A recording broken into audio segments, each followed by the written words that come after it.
Hi guys! This manhwa is called Author of My Own Destiny. Enjoy watching! Fiona Green is an illegitimate child of a count who had a difficult life.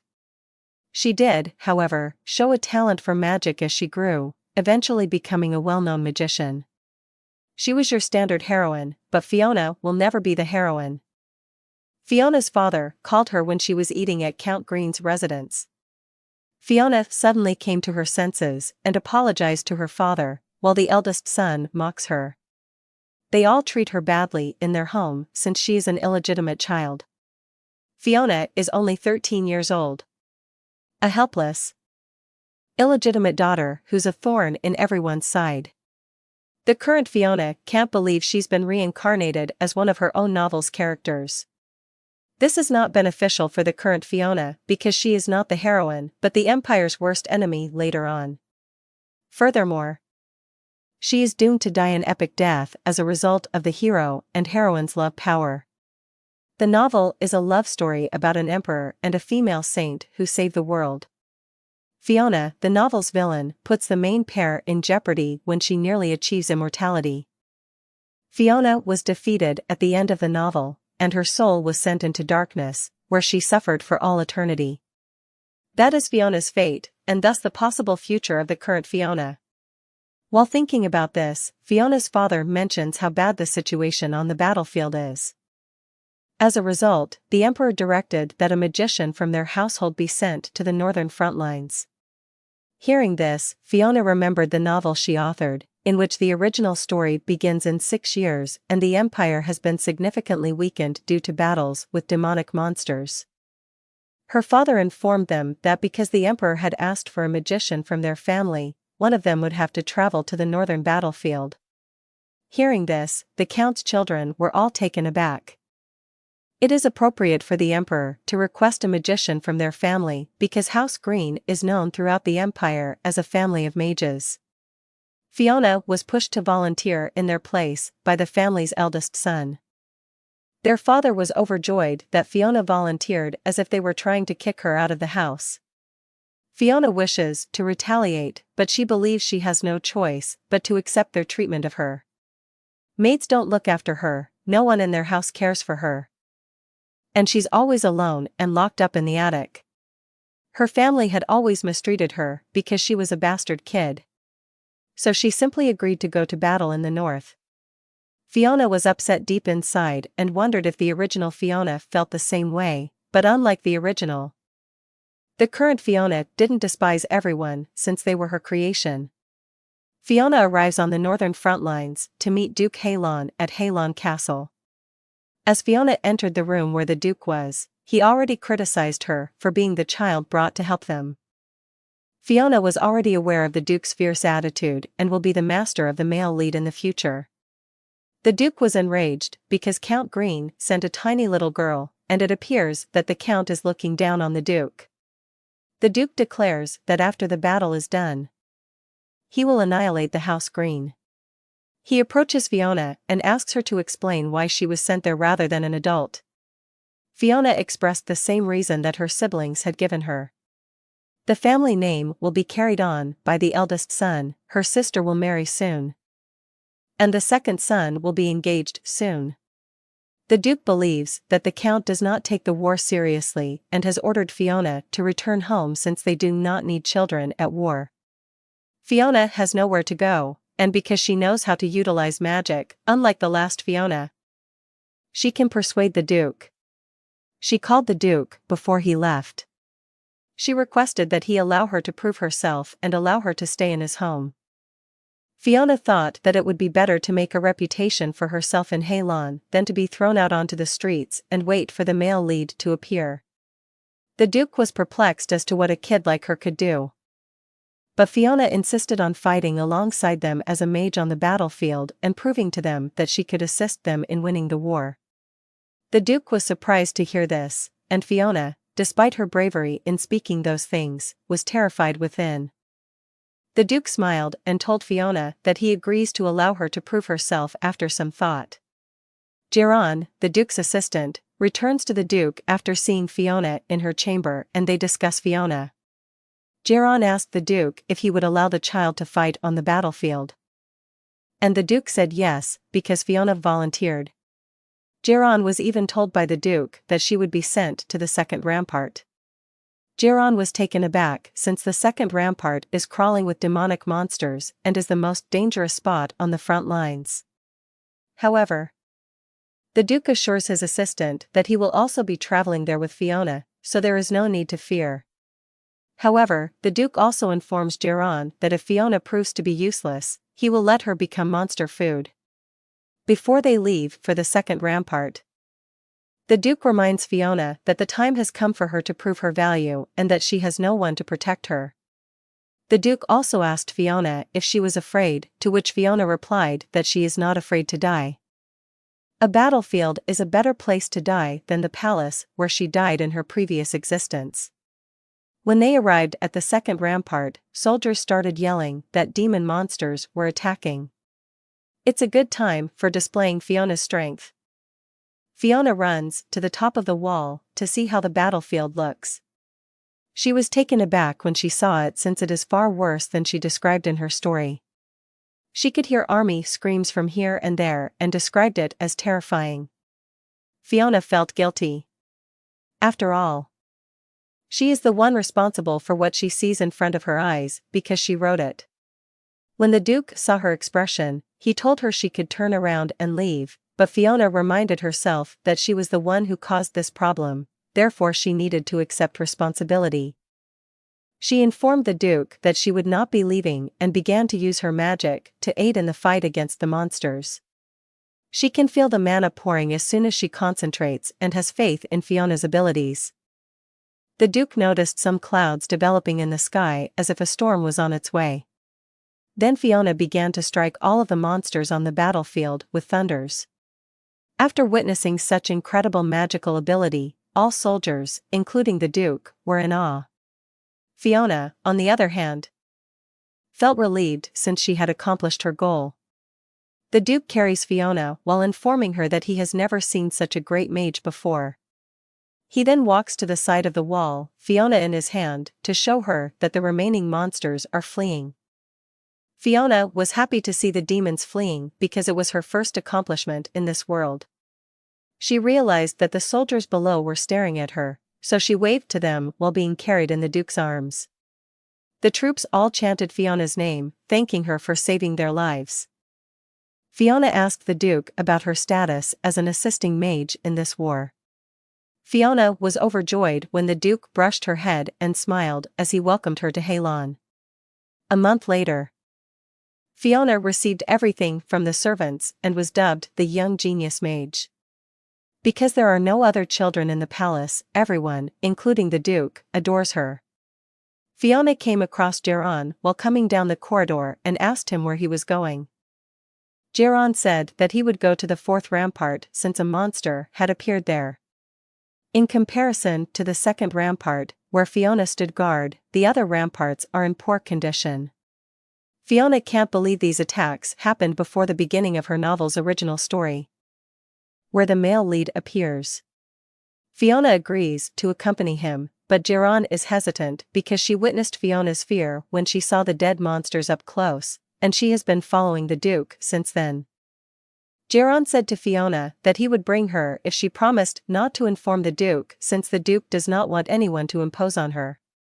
Fiona quickly agreed to Geron's condition. When they arrived at the fourth rampart, a soldier quickly reported the condition on Geron, while Fiona surveyed the area. Fiona has grown accustomed to the awful war scenes and is unable to remain still while watching, so she volunteers to assist the soldiers in burning the bodies. She burned the bodies of the monsters one after the other till she came upon a body of a small child resting down among the others. Looking at the young lad, she believes he is approximately her age and is most likely a mercenary based on the clothes he is wearing. Fiona was praying for the boy's presumed corpse when he unexpectedly moved, startling her. She quickly came to her senses and shifted the other bodies that were weighing the child's body. She saw his abdominal wound and assisted his body in lying down on his back when the kid abruptly opened his eyes. The boy soon asked Fiona who she was, and Fiona was taken aback by his attractive face. Fiona has never seen him before, yet for some reason, she somewhat feels familiar with him. A monster appeared on Fiona's back while she was thinking hard about who the boy could be.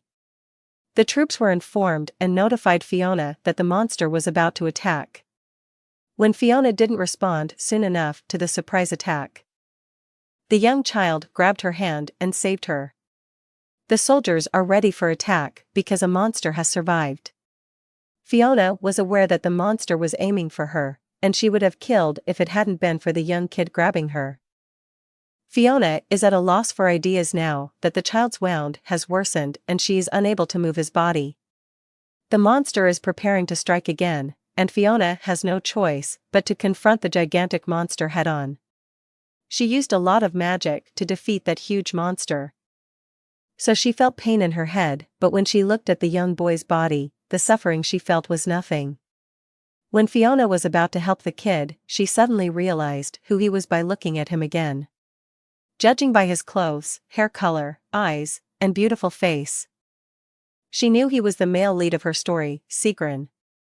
Fiona was perplexed as to why the male lead had already appeared when it was supposed to appear in 6 years. She understood it was not the time to worry about anything else, because her objective was to save him first, because if she didn't, the world would end as there was no hero in it. 2 days later, the doctor informed Fiona that Sigrun's injuries were severe, but that he would recover quickly. Fiona was relieved because she had prevented the end of the world.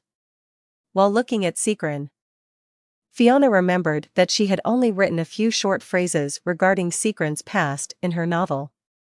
In the original novel, she didn't give any precise details. Sigrun, like most male protagonists, had a secret about his birth and the fact that he was an imperial prince. He was, in fact, the emperor's illegitimate child. Sigrun's mother was a weak commoner, and her son, Sigrun, was viewed as a thorn by others who wanted him dead.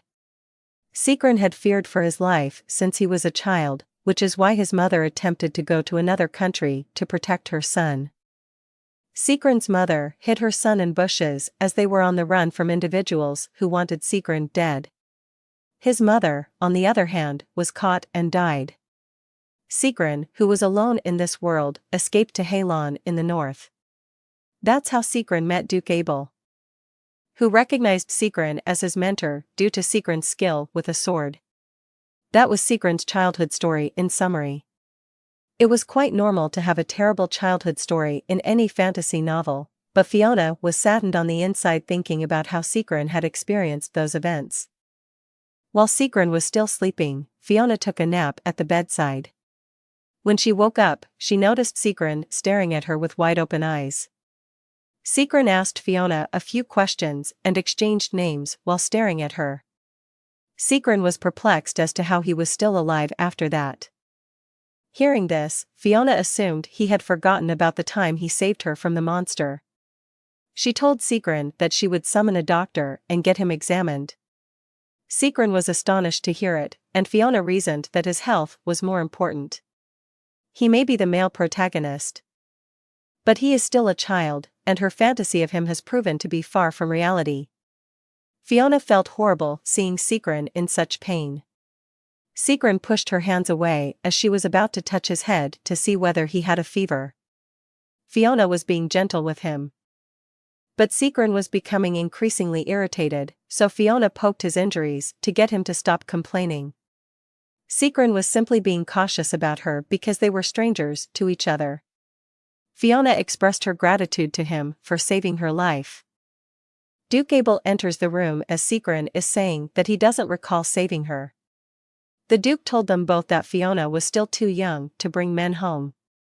Fiona knew the Duke was upset, so she did not retaliate further. Instead, she explained that Sigrun was gravely injured, which is why she brought him home and had him treated.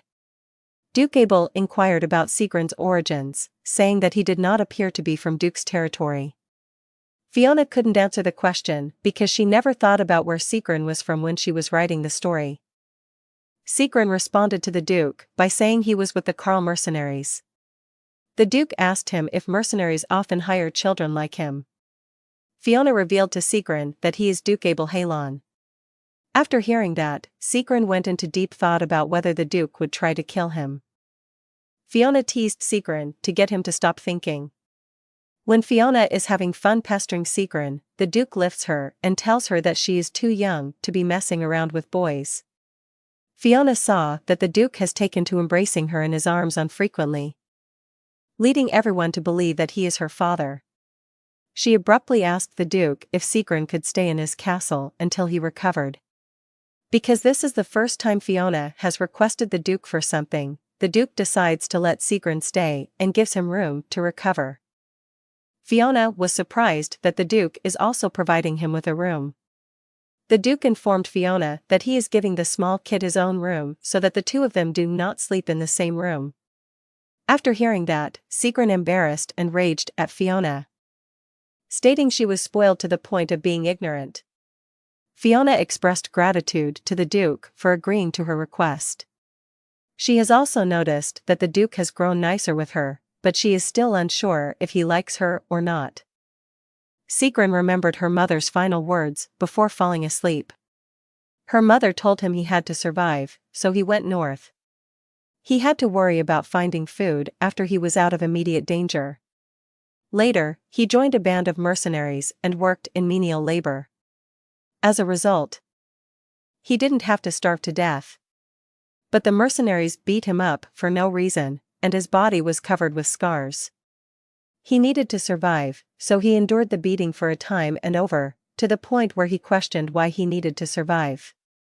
After a while, the Carl mercenaries from which Sigrid belongs were hired to protect Halon. It was a dangerous task fighting demonic monsters, but it paid a great deal, so Sigrid agreed to join them. Sigrid was not provided with a decent weapon, so he had to come up with someone else's sword that he picked up on the battlefield. Fighting a demonic monster was dangerous, but it made Sigrid significantly stronger. But then the unavoidable occurred. When the monsters close in, one of the soldiers pushes Sigrid towards the beasts, telling him that he is a great sacrifice for them. Sigrid was completely stunned, but a loud voice in his head told him that he needed to survive, so he tried everything he could to fight the monsters that surrounded him. But no matter how strong he grew, it wasn't enough. He was badly injured and collapsed on the ground. While on the verge of dying, Sigrid regrets one thing: he's dying because of the rude soldier who pushes him. He didn't want to die because of that guy, he wanted to die for someone in similar situations. Nobody helped him in his darkest hours, so he at least wanted to be there for someone else.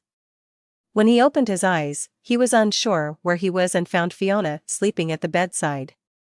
Looking at the sleeping Fiona, he believed it was the most peaceful scene he had ever seen in his life. Fiona and Sigrid were eating when Fiona asked to inspect Sigrid's wound to see how it was, but he was still uncomfortable with her. Sigrid thought Fiona was odd and asked her if she was worried about him out of pity. Fiona realized Sigrid regards her as a young noble lady who knows little about the real world and is a distant young relative of the Duke, which is why he is irritated that he has to rely on a girl like her. Fiona said it's not out of pity, and she just wanted to save him. They argued a little more after that when the physician arrived to check on Sigrid. Sigrid told Fiona to leave the room because his bandages needed to be redone. Fiona assumed he was simply embarrassed to undress in front of her. But Sigrid doesn't want Fiona to see all the scars on his body. Fiona didn't imagine it would take that long to replace the bandages, so she sat patiently outside the door. While waiting, Fiona pondered several things, including why Sigrid despised her so much and how she couldn't figure out Sigrid because she hadn't given any care to his childhood personality in her novel.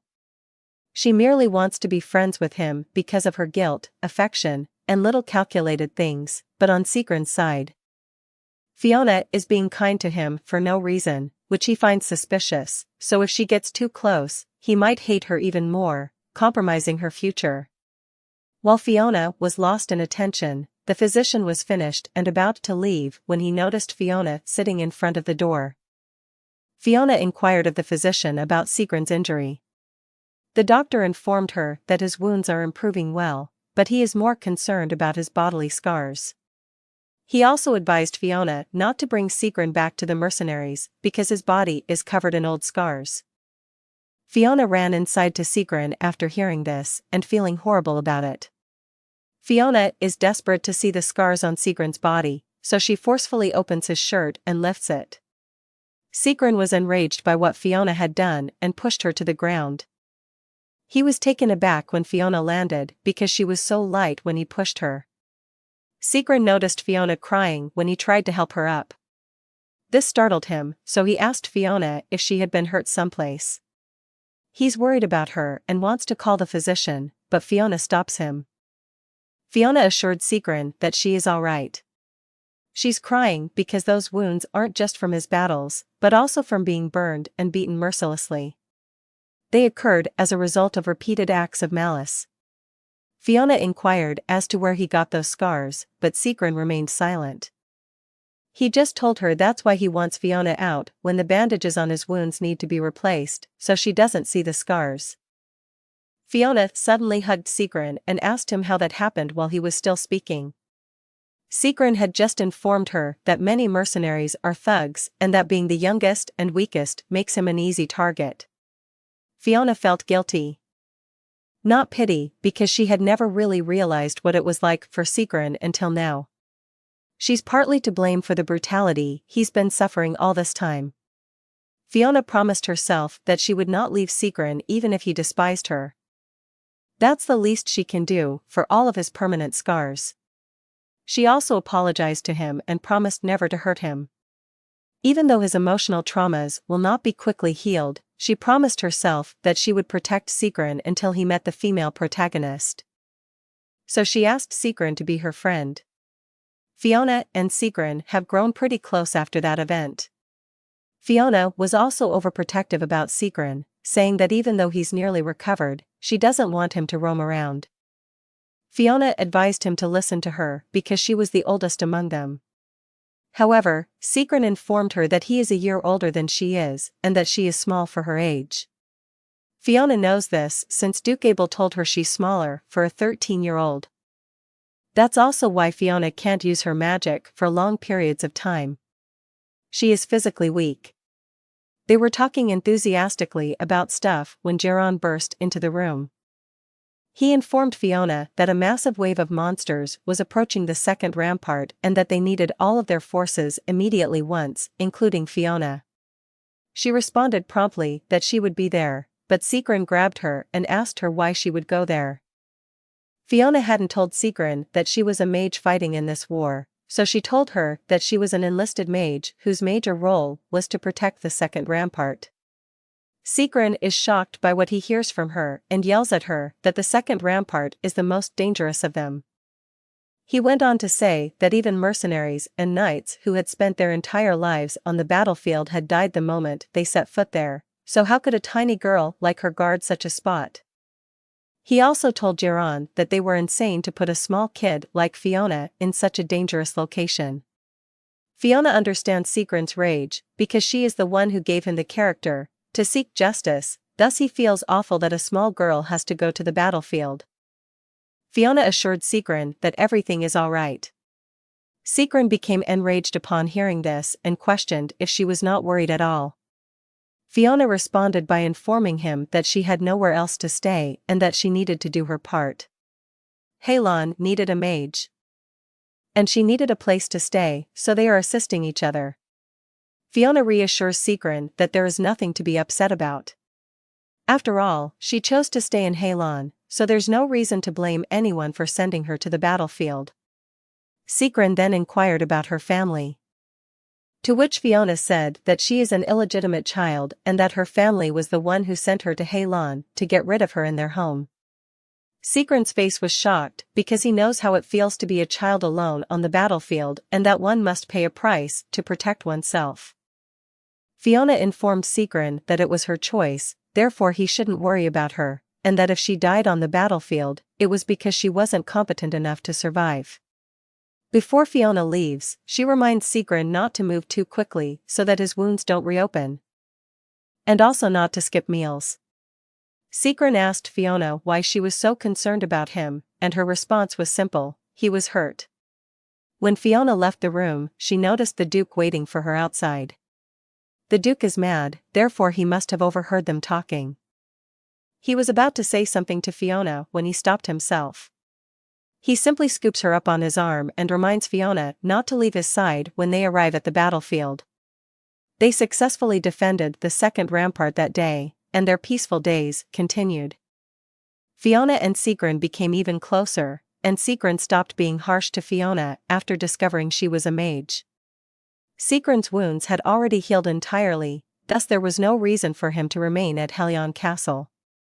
Fiona, on the other hand, does not want Sigrun to return to the fourth rampart since the mercenaries who beat him will still be there.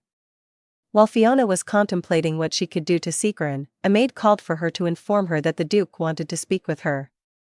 Before entering the Duke's office, the little girl contemplated what the Duke would discuss. She assumed it was about trusting her or her abilities since they always fought together. Duke Abel told her that he was informed by the doctor that the boy she had saved had already recovered.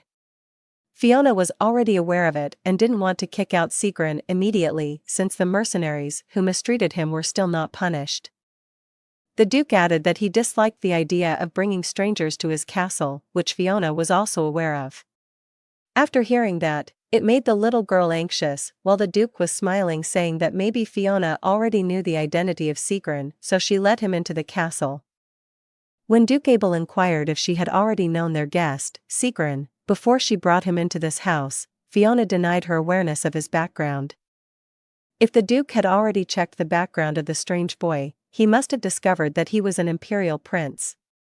Perhaps, it would be suspicious for an illegitimate child of a count to know about the secret of the imperial family, so acting dumb would be her best option. Fiona answered that she just knew the boy for being an orphan who was doing menial work with the mercenaries. While explaining, she noticed how the Duke intently staring at her, which made her plead in her mind to believe her. Fortunately, the Duke thought that the identity of the boy was not that necessary for her, based on her capability.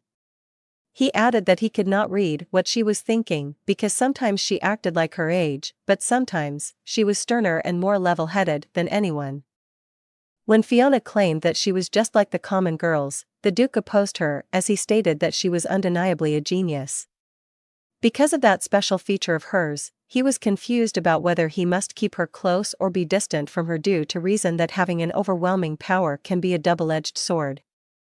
In the end, the Duke decided to keep her as he thought of giving her an additional duty. Fiona took it as an assurance that there was nothing to worry about getting kicked out anymore. She was aware of the feud between Abel and the imperial family, so she understood why the Duke was suspicious about how they sent him a little girl as a backup. Abel showed her a petition from the residents of the town near the fourth rampart. It indicated that the mercenaries were harassing the residents under his protection. When Fiona read the document, she was surprised to see that they were pertaining to the Carl mercenaries, which Sigrun was a member of. After reading it, the Duke declared that he would give her temporary authority to punish the perpetrators at the fourth rampart. He wanted her to teach them a lesson. Afterward, Halon would reward her 10 times for her efforts as she made the enemies pay 10 times for the inconvenience they had caused. As for Sigrun, she will be escorting him back to his place since he was already healed. They began traveling. Fiona was amused by the snow she saw outside the window of their carriage. When she saw a snowman, she invited Sigrun to make one. But he was just irritated about that thought, which made Fiona inquire if he was still mad about how she kept that she was fighting in the battle. Seeing her sad reaction made Sigrun agree to make one with her if they had spare time, since there was an order from the Duke that she must fulfill first. It made her happy as she enthusiastically invited him to play once she finished her mission. In the back of his mind, Sigrun was wondering why the girl wanted to play with someone like him. In fact, he does not know how to have fun with the girls his age, and he could not even afford to say kind words to her. Furthermore, he could not believe that Fiona was a mage. For him, Fiona was like a winter fairy from the fairy tale. Despite her unreal physical features that could even compare to a white rabbit hopping around the bed of snow, there was a dangerous responsibility beneath her. She is a mage who is guarding one of the most dangerous places on the battlefield, the second rampart. Because of it, he could not help but be enraged at the people who sent her away to this kind of place. Moreover, he was also mad at her for letting herself be involved in this situation. Fiona was even more concerned about him than herself. Her goodness to him made him wonder if the little girl was trying to be close to him because possessed an imperial blood who could be useful to her in the future. Even though he was not certain about it, he still wanted to trust her. However, there was a time that he could not, because he was afraid that she might betray him. Suddenly, Fiona asked about the set of rules for the mercenary. Sigrun answered that they have no rules, it is only a matter of survival of the fittest. They are weak against the stronger and strong against the weaker. In order to become an efficient mercenary, you must show the people the threat in you. His answer becomes helpful to Fiona in accomplishing her mission. She wanted to make sure that even the weakest in their group would clearly get her lesson. Sigrun wanted to know the order of the Duke to make her inquire about how the mercenaries deal with each other. Suddenly, their carriage stopped, and they saw that they already arrived at the town of the fourth rampart. Fiona was about to jump off when Sigrun stopped her. He went out first and he offered his hand to be her support. He was worried that she might fall if she went out by herself given the height of the carriage from the ground. She was stunned by his action, which made her laugh, before accepting his hand. Fiona Green had become very kind and friendly to a stranger like him, and he wanted to pay for the goodness she had for him by doing simple acts of kindness for her. Somehow, this kind of relationship he has with her makes him want to become a more kinder person. As soon as they got into the fourth rampart, she started doing her mission. She was dealing with a man as she showed her the letter that was stamped with the seal of the Duke. But the man just insulted her because she was just a kid and urged her to go back home. She understands why she was receiving that treatment from them since no one knows her in that place. Fiona threatened him about the consequences he must face, which made him become cooperative with her. The little girl introduced herself as Fiona Green, who was in charge of handling the unpleasant situation that was happening at the fourth rampart. When the man asked how he could help her, she ordered him 3 things. First, she needs the soldiers of their town to arrest the perpetrators. Then gather their residents at the town square. Lastly, she asked Sigrun about the precise location of the mercenaries so they would have a lead to arrest them. According to the boy, they usually hang out at the alehouse near the rampart wall. After they left the task to the people of the town, they decided to stroll away. While walking, Sigrun asked her once again about the Duke's order to her. Fiona was still undecided about how she would punish the perpetrators. But based on the order of Abel, it seemed like he wished for something dreadful punishment. As for the boy beside her, who was only 14 years old, she thought of keeping that idea from him. So she just simply answered that she was assigned to watch the perpetrators and make a fair judgment. It might sound bad excuse, but it would not matter since Sigrun would not be tagging along. But when she asked him, the little boy answered that he was coming with her. He explained that he already experienced fighting in a battle. Besides, the scars she saw in him were already old. Sigrun assured her that he could fight well, and he wanted to protect her in case something happened. He was aware of how terrible the people in this place were, and it would be better if they dealt with it together. The people saw the 2 kids coming. They could not help but express their disappointment upon seeing the little girl as the deputy of the Duke. While passing by the murmuring people, she was also wondering why Abel entrusted her with this mission when he could give it to Geron instead. Even though he was suspecting her, he still had given her authority to handle this. She was thinking critically about how she would punish the mercenaries. It must be fairly enough to the consequences of their action, because this will serve as a warning for other people. Those whosoever committed the same offenses would have the same punishment. As a result, this would improve the safety and security of the town. But if the punishment were too merciful, people would naturally think lightly of it, and they would not be afraid to commit offenses. Compared to the other land, they were cutting the hand of the thieves. Since their crisis was how they harassed women, Fiona thought of emasculating them. But if it was a bad idea, she added an option of expelling them beyond the fourth rampant where the demonic monsters live. The murmurs of the people never end until they arrive at the town square. Seems like the people were highly doubting the decision of the Duke to have her as his deputy. Sigrid could not stop himself from being infuriated by seeing how the people looked down on her, but Fiona just urged her to calm down. She knew that getting mad would not help them to resolve their problem. Suddenly a woman named Charlotte hurriedly came to Fiona. She expressed how worried she was for the little girl who was assigned to handle this terrible situation in their town. The deputy of the Duke just thanked the concern she had shown, but she continued proceeding to her mission.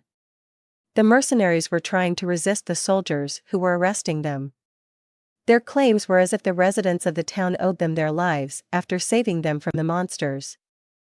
When Fiona saw them, she could sense the strength they had, since 3 soldiers of each were not enough to turn them down. One of them noticed the kids as he mocked the presence of the young boy he assaulted. The people before her were the ones who extorted, assaulted, and harassed people, but not to the extent of murder. Fiona revealed to them that Duke Abel Halon ordered her to handle them. But the bold mercenary just exclaimed his opposition to her authority of ordering him. He was so full of himself as they thought that the people were being ungrateful after they saved them from the monsters. Fiona knew that arguing with them would not make any sense, so she decided to use her power to threaten them. The mercenaries were afraid upon seeing how a little girl could cast her magic against them, which made them shut their mouth and tremble in fear. As she made the mercenaries calm, she proceeded to state their offenses. While handling the mercenaries, the people who witnessed what she did were surprised, particularly Sigrid. It was finally proven in front of his sight that she was a real mage. She was nothing like the mages he had seen before. Most of them could make a fist-size fireball, but Fiona was the only one he saw who could make a phenomenon caliber. He finally understood why the Duke was keeping her and entrusted this problem to her in his stead. How a little girl stands bravely in front of those muscular men would leave a very strong impression on the people. This day will be fixated in their mind that Fiona is not just an ordinary girl. This would probably spread rumors about her. More importantly, she was receiving better treatment from the people of Halon Castle. He felt like there was something in her that the Duke needed to give her a convenient life. Fiona presented 2 options for the mercenaries to choose from. Either they would leave the town without bringing any weapons or supplies, or cutting off their private parts. The mercenaries exclaimed why they should not do any business with the savage and ignorant northerners. He added again of how they protected the town from the monsters, but Fiona defended that the Duke paid them handsomely for the risks they took. Moreover, the mercenaries could also salvage some resources from those demonic creatures, which could cost lavishly. Both parties could benefit from each other, where the Duke needed manpower to protect his realm, while the mercenaries would gain money from this job. Since they could not decide, the little girl volunteered to choose for them. Suddenly, she felt chill in the place and noticed the silence of the people. It became clear to her when she heard Abel speak behind her. The presence of this man could naturally bring a chill to the people around him. Duke Abel Halon came with Geron. He effortlessly lifted the little girl as he asked her decision about the perpetrators. Fiona asked first about how much of their conversation he overheard. So, he answered from how the mercenaries insulted the northerners. She repeated the choices, and he liked both ideas, which made him question why she was letting them choose. She said that it was her way of showing mercy to them, but Abel claimed that there was no mercy living in them anymore, which made them tremble in fear. He began to walk closer to the bold man as he granted his claim about the northerners. He savagely kicked the most sensitive part of the male. Just like how he started, he commanded the soldiers to emasculate the mercenaries before throwing them beyond the 4th rampart.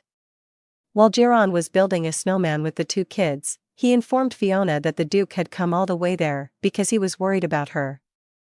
Because of the changes he saw from the Duke, it made him sarcastically claim that the end of the world was about to come. Duke Abel might be brutal sometimes, but he assured her that he came there because he was concerned about her. It seemed like it was not his intention to give her that kind of order, to begin with. Fiona could not believe that he did not come to check if she was doing well in her job. Geron added that the Duke entrusted her with that task because he knew that she was capable of doing it. So, he suggested that she should be more confident about herself. Later on, he decided to leave to get them some water. She must have known the truth from Geron, but she did not let herself be bothered by that thought as she focused on playing with Sigrun. While she was busy building their snowman, Sigrun inquired about her plan after leaving their place. She answered that she would just continue living as she is. Even though he was ashamed to ask, the boy requested her to visit him. Fiona was taken aback, which made Sigrun take back his words immediately. He assumed that she was just being nice to him out of pity. Because of that, Fiona held his hand as she promised that she would visit him every day, and his claim was not true. She even insisted on coming often since she was the one who wanted to initiate friendship with him. It took a while before Sigrun replied to her when she assured him that she would surely come to see him. Fiona understands if her friend cannot come to see her due to the restrictions in the castle, but Sigrun promises that he will do his best to be able to visit her someday. Halon Castle is not a place where people can freely come and go, so she thought that her friend was planning to rise through the ranks in order to visit her someday. Sigrun thought that Fiona would not believe in him because he was just an orphan kid with nothing in his name. But Fiona believed that he would do everything where his efforts would be significantly rewarded. Since she was the author of this story, she knew that Sigrun would be successful in life. Aside from gaining wealth, prestige, and power, he would live a happy life with a woman who could heal his wounded heart. She promised to help him achieve his ambitions in life, as she also sworn to do that from the very moment that she saw his scars. Since that day when they built a snowman together, they became very good friends. After 5 years, the kid was already 18 years old. Fiona is currently shivering in the cold of the castle. She regretted making Halon a cold place as she could not still handle the bitter coldness of it. A new recruit was advising Fiona not to let her guard down as he assumed that the mage was not focused on the battle. But she assured him that she was quite focused while attacking the beast behind them and returning the advice to him. That terrified the newcomer, so Fiona gave a little comfort that she would prevent any casualties from happening and told him that as long as they work together, they will be fine. Those words got the heart of the man, but before he could get close to their mage, a slayed head of monsters dropped in front of him by Sigrun, which made the efforts of Fiona to cheer him up became useless. The 19-year-old Sigrun just made an excuse to his friend that the newcomer was getting in the way. Fiona noticed that her friend grew up to be a tough guy who's not afraid of blood anymore, which she thought that it suited him. But sometimes he was acting like he was still going through puberty. Fiona told Sigrun to apologize to the new recruit as he frightened him, but he reasoned that it wouldn't help them if they would easily get shaken up by trivial things like that. He even scared them more while telling them that it was just only the beginning of their training. Before the new recruits got their spirits down, Fiona shared that she was like them when she first started to go to the battlefield, so she knew that they would also do great just like her. The young man blushed at their mage's words, but Sigrun got irritated just by looking at him, while Fiona was annoyed at his friend's reaction and thought he was becoming more and more like Abel. It has been 5 years since Fiona came to Halon, meaning the time that the original story began was nearing. Currently, Sigrun kept his childhood promise over the years while learning swordsmanship from Abel. That training made him reach the position where he could freely come in and out of Halon Castle. Everyone also acknowledged his strength, so no one dared to mistreat him. As for Fiona, she was living the peaceful life that she wanted while receiving the rewards for protecting the ramparts, so she no longer had to worry about money. All that was left for her to do was to make sure that Sigrun and the female lead of her novel met to get married and live happily ever after. But there was one hindrance to her plans, and that was Duke Abel was persuading her to accept his proposal to become his adopted daughter. Fiona firmly refused his offer since she already planned her life ever since she first arrived in Halon. The Duke didn't give